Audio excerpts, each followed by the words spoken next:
हम लोग शाम में क्या करते हैं, इफ्तार। उसमें क्या होता है कि तुम अपने ही मन के,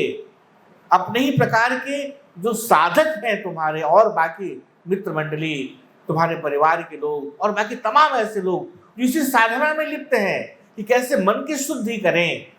कैसे हम उस अवस्था को प्राप्त करें कि मन के अंदर कम से कम इच्छा हो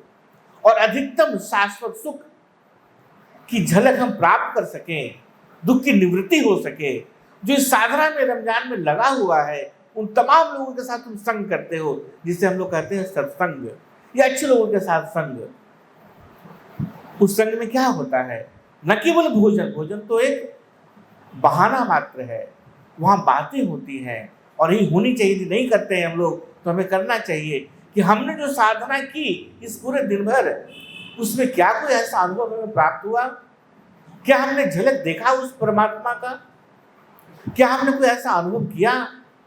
कि हमारे अंदर एक परम शांति का, एक अहोभाव का उदय हुआ। ये तमाम प्रकार के जो अनुभव हैं उससे हम दूसरे को वार्तालाप करके दूसरे को अवगत कराते हैं। ये इफ्तार है। जब हमारा मिलन होता है दूसरे सत्संगियों के साथ, दूसरे रोजदारों के साथ, दूसरे नमाजियों के साथ,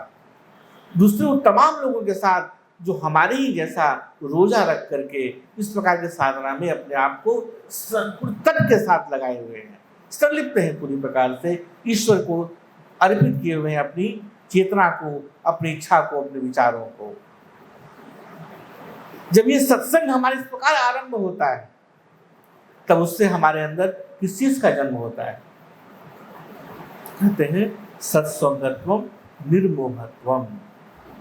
हमारे प्राज्ञ साहब भी यही कहते हैं कि जब तुम ये आरंभ करते हो करना रोजा इस प्रकार से, तब तुम्हारे अंदर जो वस्तुओं को इकट्ठा करने की वृत्ति है और तुम्हें लगने लगता है कि वस्तु ही तुम्हें सुख देता है,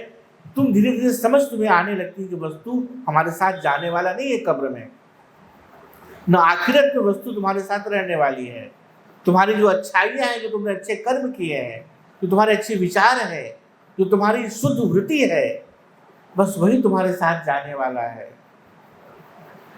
और इन तत्वों को समझकर जो तुम्हारा संग्रहण है वस्तुओं का, वो कम होना आरंभ होता है, उसके प्रति जो आसक्ति है वो कम होना आरंभ होता है। और ध्यान रहे, हम जितना भी गलत काम करते हैं इसी कारण करते हैं कि हम ये मान के चलते हैं कि जो भौतिक जगत की वस्तुएं हैं वो हमें सुख देती हैं, इसलिए हमें वो चाहिए, और जब कुछ छीनता है हमसे वो, तो हम क्रोधित हो जाते हैं। जैसे हमें समझ में आता है कि नहीं नहीं नहीं नहीं,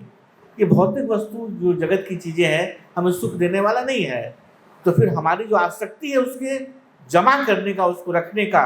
और जो क्रोध उत्पन्न होता है जब कुछ छीनता है हमसे, ये दोनों ही समाप्त होने लगती है।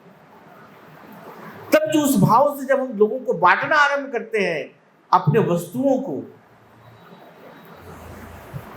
अपनी चीजों को जब दूसरों को देना आरंभ करते हैं, तब उससे हम कहते हैं ज़कात।